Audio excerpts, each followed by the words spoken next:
Ang sexy star na ito, naku, sadyang delikado. Nakakahumaling ang angking alindog at karisma. Dahilan para maging pantasya ng mga lalaki at simbolo pa ng kasalanan. Pero sa likod ng kanyang mapangahas na imahe, nakatago pala ang kwento ng kababalaghan at siya pala ay may kapangyarihang taglay. Ano ito? Huwag magpalinlang sa halina ni Cara, ang magandang albularya.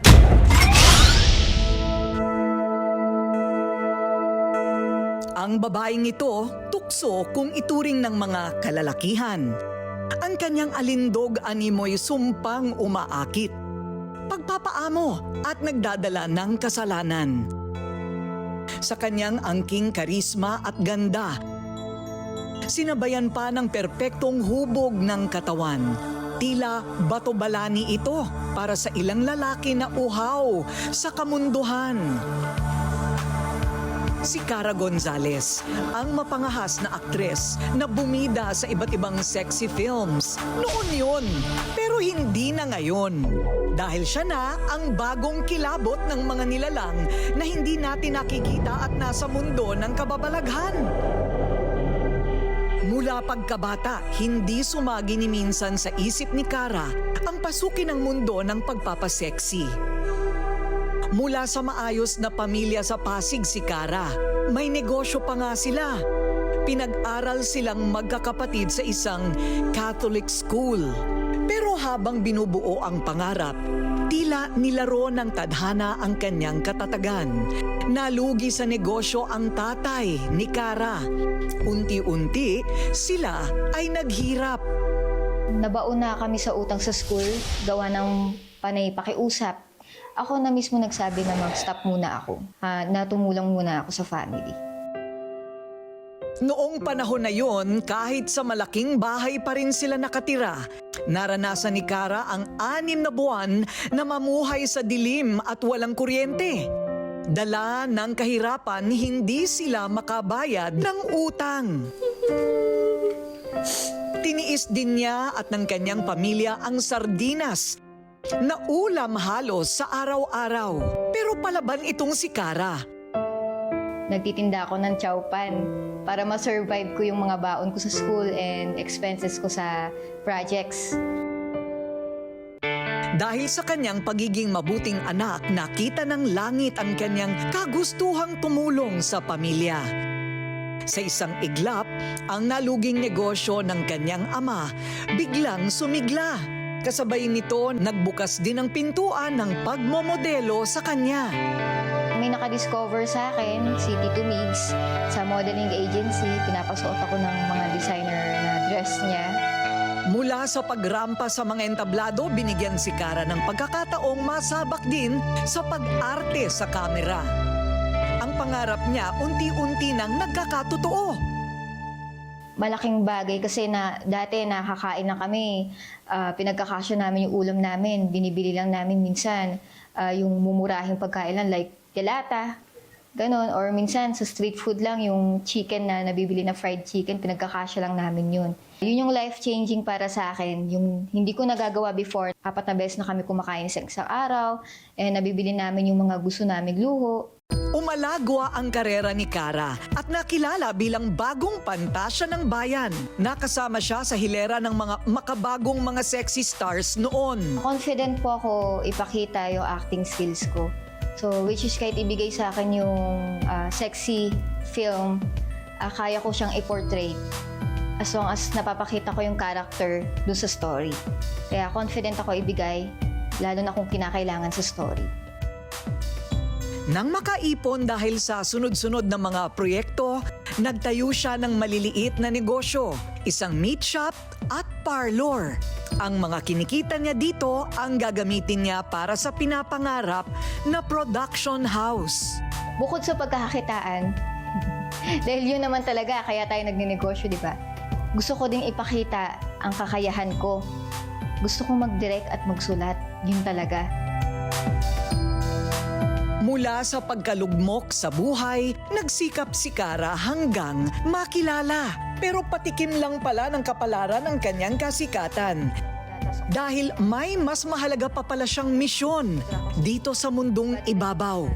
Hindi para maging simbolo ng tukso at kapariwaraan, hindi rin para mademonyo ang mga kalalakihan, kundi magligtas at sumaklolo daw sa mga taong pinaglalaroan ng mga hindi natin nakikita.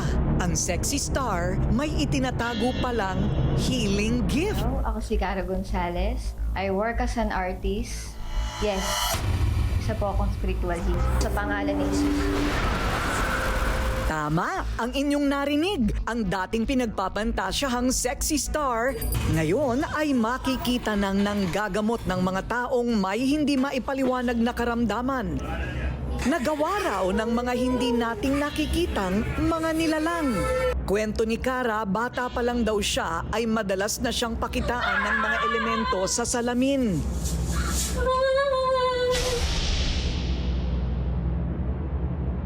Maging sa eskwelahan, nakuha pa raw siyang iligaw at paglaruan ng mga nilalang sa ibang dimensyon. Sa likod ng mga chairs, kapag kahit i-check nyo doon sa school namin, meron dong pagkabukas nun, wall agad. So doon ako pumasok nung recess time. Pagkapasok ko doon, nakita ko ibang mundo. Pero mga estudyante pa din, recess time pa din. Tapos, ang tagal kong pumila kasi nga ang haba ng pila ng mga estudyante, pero iba yung mga uniform. Pumila ako doon, tapos hanggang sa ang binili ko na lang is lollipop or candy. Pagkabalik ko ng room, nagkaklase na yung mga classmate ko. Tinanong ako ng teacher, saan ka galing? 1 hour and 30 minutes ka nawala. Ang mga karanasang kababalaghan ni Cara noong kanyang kabataan, isinalin niya sa pelikula na siya ang mismong sumulat at nagdirect. Ito ang Salamin. Habang ginagawa nila ang huling eksena ng pelikula sa Mount Banahaw, nakaramdam daw si Cara ng panlalamig ng katawan.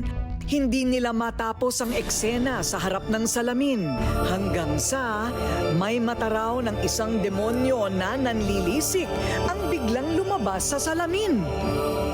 Tumakbo ako at syempre nanginig ako sa takot. So, binaliwala ako kasi baka akala ko na malikmata lang ako, baka flower lang, na kulay-pula. Pero, nung binaliwala ako, maya-maya parang nakakaramdam ako ng bigat, nararamdaman ko. Tapos, ang dami kong nakikitang mata na iba-iba. Yun pala, yung mga nakikita kong mga mata na yun, mga elemento na pala mga kanto, bupunta sa devil's eye. Alam ko. Sa pelikula may mga kasama siyang spiritual healers. Doon ay nagpatulong siya sa kanyang naranasang paranormal. Kita ng bara. Ang basa ng mga spiritual healers, nabuksan ang third eye ni Cara. Maging ang pagkakaroon niya ng kakayahang manggamot, naging posible rin.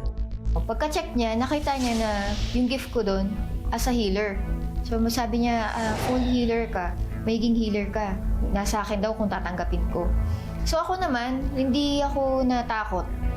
Parang natuwa pa ako kasi ang gift ko is galing kay God eh. So, ang purpose ko dito is makatulong ng mga tao na hindi matulungan ng doktor. Hindi nagdalawang isip si Cara na tanggapin ang kanyang spiritual gift. Simula nang mabuksan ito, sumasama na siya sa grupo ng mga spiritual healers para siya ay magabayan. Bilang team niya, nag-share po ako sa kanya ng mga idea, panalangin, kung paano mag-prepare bago lumaban sa spiritual battle po. Unang nagamot daw ni Cara ang kanyang pamangkin na noon ay mayroong brain tumor. Isang linggong hindi bumabangon at gumigising daw ang 7 taong gulang na bata. Kaagad niya itong pinuntahan at sinubukan ang kanyang bagong kakayanan, ang manggamot. Pumunta ako doon sa kanila. Sabi ko, ate, nagagamot na ako. Kung sakali siya ang unang magagamot ko. Tinry ko sa pamangkin ko kasi wala namang masama mangyari kung itatry mo, di ba? So, tinry ko. Pag uwi ko, dinasalan ko siya. Tapos pag uwi ko, nag-seizure siya. Tapos dinala siya sa ospital. Sinabi ng doktor na 50-50. Pwedeng operahan pero 50-50. Pumirma na lang ng waiver yung ate ko kasi ayaw na niyan. Mahirapan din yung pamangkin ko.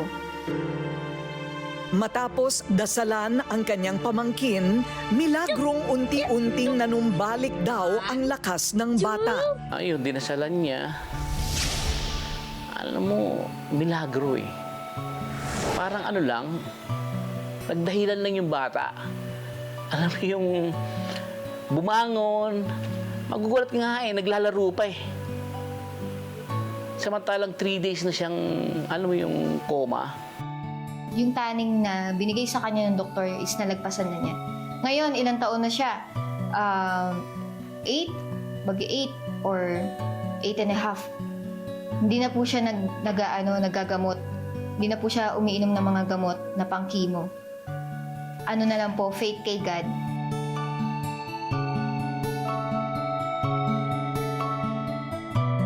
Pinuntahan ng Rated Corina team sa Amadeo, Cavite ang lugar ng pagamutan ng grupo ni Cara.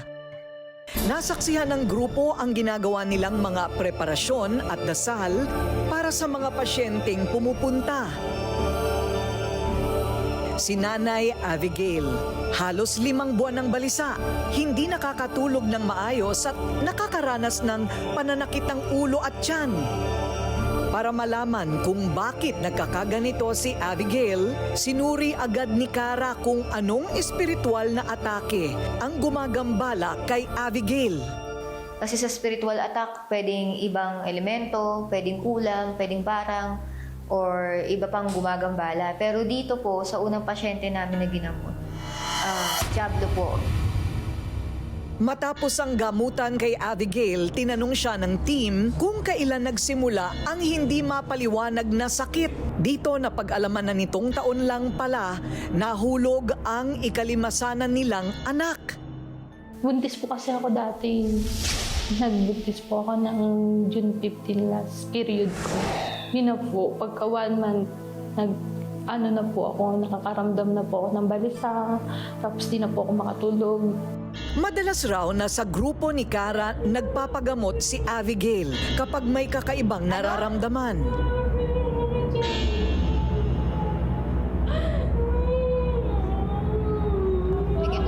Matagumpay raw na napaalis nila Cara ang Diablo na gumagambala umano kay Abigail. Pero kailangan daw niyang bumalik makalipas ang 1 linggo.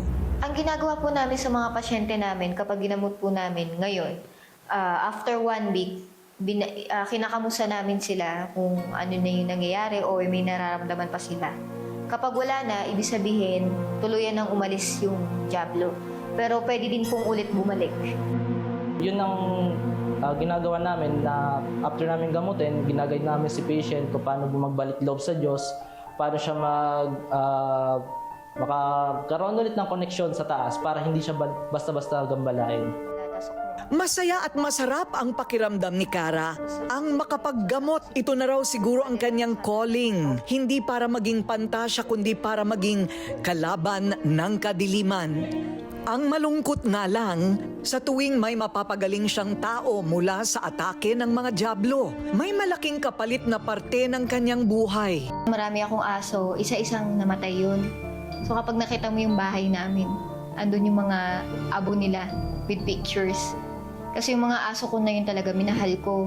Pero hindi ko inaasahan na kapag kapalit ng spiritual na healing ko na itong pinasok ko is pwedeng sumalo ng mga bagay na masasama or spiritual attack yung mga inaalagaan kong hayop. Momomom sa lensaang, amdator, makak. Nilinaw naman ni Cara na hindi siya ang mismong nagpapagaling. Instrumento lamang daw siya ng Diyos sa lupang ibabaw para daw labanan ang masasamang elemento, lalo na mga Diablo. Nangyayari ito sa buhay-buhay natin na hindi natin inaasahan, pero ginagrab lang natin yung mga oportunidad. At lalo na itong opportunity sa akin ang binigay ni God, itong gift ko, is ipagpapatuloy ko po talaga. Sa bawat haplos at dasal, may mga tao di umanong napapagaling. Himala ba itong maituturing o likha lamang ng labis na pag-asa? Hanggang ngayon, malaking misteryo at katanungan. Ang kapangyarihan ba ay nasa kamay ng manggagamot? O nasa pananampalataya ng isang naniniwala? Kayo, ano sa palagay nyo?